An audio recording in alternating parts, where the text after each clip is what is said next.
मेरे साथियों, प्रधानमंत्री आवास योजना के तहत पहली किस्त को लेकर अब तस्वीर काफी हद तक साफ हो चुकी है।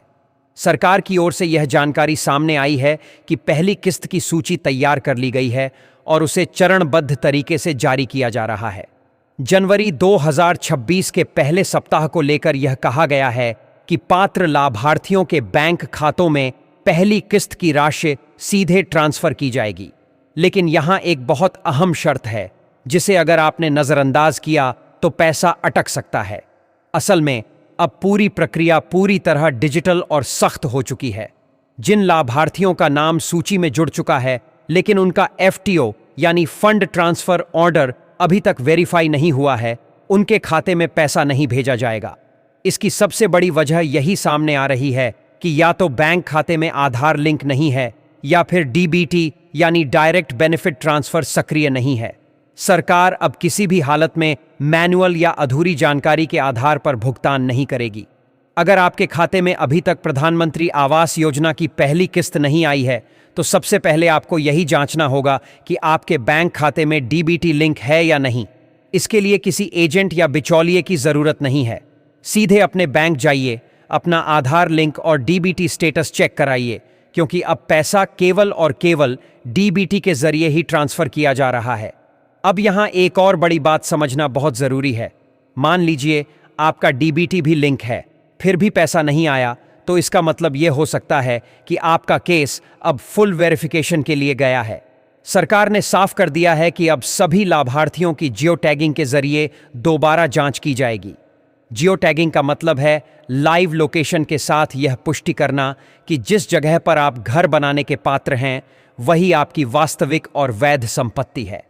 अगर किसी ने जियो टैगिंग गलत जगह पर कर दी, ऐसी जमीन पर जहां उसका नाम नहीं है या जहां उसका घर प्रस्तावित नहीं है, तो सिस्टम तुरंत उसे पकड़ लेगा। जियो टैगिंग में यह ट्रैक किया जाता है कि उस लोकेशन पर कौन कौन से सदस्य दर्ज हैं और क्या वह जगह रिकॉर्ड में दर्ज संपत्ति से मेल खाती है या नहीं। अगर सब कुछ सही पाया गया तभी प्रधानमंत्री आवास योजना का लाभ मिलेगा, और अगर जांच में गड़बड़ी पाई गई तो घर का मामला सीधे रिजेक्ट हो सकता है, जिससे भविष्य में योजना का लाभ मिलना मुश्किल हो जाएगा।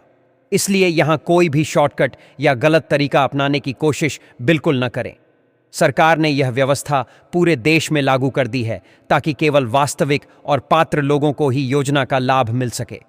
इसी के तहत प्रधानमंत्री आवास योजना ग्रामीण के अंतर्गत नई सूची भी जारी की जा चुकी है, जिसमें यह साफ दिखाया गया है कि किन लाभार्थियों का एफटीओ वेरीफाई हो चुका है और किन का अभी बाकी है। अब सवाल यह है कि आप खुद यह सब कैसे चेक करेंगे। इसके लिए आपको प्रधानमंत्री आवास योजना ग्रामीण की आधिकारिक वेबसाइट पर जाना होगा। वहां ग्रामीण विकास मंत्रालय की ऑफिशियल साइट पर जाकर आप खुद देख सकते हैं कि आपका नाम सूची में जुड़ा है या नहीं और आपका एफटीओ वेरीफाई हुआ है या नहीं। वेबसाइट पर पहुंचने के बाद आपको आवास प्लस सेक्शन में जाना होगा। वहां क्लिक करते ही आगे का पेज खुलेगा, जहां थोड़ा नीचे स्क्रॉल करने पर आपको ऐप सेक्शन दिखाई देगा। इसी सेक्शन में आपको बेनिफिशियरी रजिस्ट्रेशन और अकाउंट से जुड़ा विकल्प मिलेगा, जहां से आप 2025 से 26 का वर्ष चुनकर प्रधानमंत्री आवास योजना ग्रामीण को सेलेक्ट कर सकते हैं और अपनी पूरी स्थिति खुद जांच सकते हैं। यानी अब किसी अफवाह या अधूरी जानकारी पर भरोसा करने की जरूरत नहीं है। सही बैंक लिंकिंग, सही जियो टैगिंग और सही दस्तावेज, यही 3 चीजें तय करेंगी कि आपको प्रधानमंत्री आवास योजना की पहली किस्त मिलेगी या नहीं। अब आगे की प्रक्रिया भी उतनी ही सीधी है, बस आपको हर स्टेप सही तरीके से फॉलो करना है। वेबसाइट खुलने के बाद सबसे पहले आपको अपना राज्य चुनना होगा। जिस भी राज्य से आप आते हैं उसे सेलेक्ट करते ही अगला विकल्प खुलेगा, जहां आपको अपना जिला चुनना है। जिला सेलेक्ट करने के बाद ब्लॉक का विकल्प आएगा और फिर उसी क्रम में आपको अपनी ग्राम पंचायत का चयन करना होगा। यह पूरी जानकारी वही है जो सरकारी रिकॉर्ड में दर्ज है, इसलिए यहां किसी भी तरह की गलती आपको आगे नुकसान में डाल सकती है। इन सभी विकल्पों को चुनने के बाद नीचे दिया गया कैप्चा कोड आपको सॉल्व करना होगा।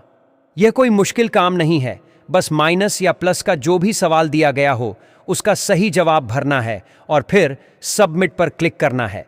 जैसे ही आप सबमिट करेंगे, आपकी स्क्रीन पर लाभार्थी से जुड़ी पूरी जानकारी खुलकर सामने आ जाएगी। यहाँ आप अपना रजिस्ट्रेशन नंबर देख पाएंगे, लाभार्थी का नाम दिखेगा और साथ ही यह भी साफ लिखा होगा कि आपका अकाउंट वेरीफाई हुआ है या नहीं और स्टेटस क्या है। अब यहाँ एक बेहद ज़रूरी स्टेप आता है जिसे कई लोग मिस कर देते हैं। आपको अपना रजिस्ट्रेशन नंबर ध्यान से कॉपी करना है क्योंकि आगे की पूरी जांच इसी नंबर के जरिए होगी। रजिस्ट्रेशन नंबर कॉपी करने के बाद आपको स्टेक होल्डर से जुड़ा विकल्प दिखाई देगा जहां IAY या PMIG बेनिफिशियरी का ऑप्शन मिलेगा। जैसे ही आप इस पर क्लिक करेंगे एक नया पेज खुलेगा जिसमें आपको वही रजिस्ट्रेशन नंबर दोबारा भरना होगा। रजिस्ट्रेशन नंबर डालने के बाद यहां भी कैप्चा कोड भरना होगा और फिर सबमिट पर क्लिक करना है। सबमिट करते ही लाभार्थी का पूरा प्रोफाइल खुल जाएगा। इसी स्क्रीन पर यह साफ दिखाई देगा कि आपका हाउस स्टेटस क्या है, यानी घर से जुड़ी जांच पूरी हुई है या नहीं। अगर यहां स्टेटस वेरीफाइड दिख रहा है तो इसका मतलब है कि आपका मामला तकनीकी रूप से सही पाया गया है।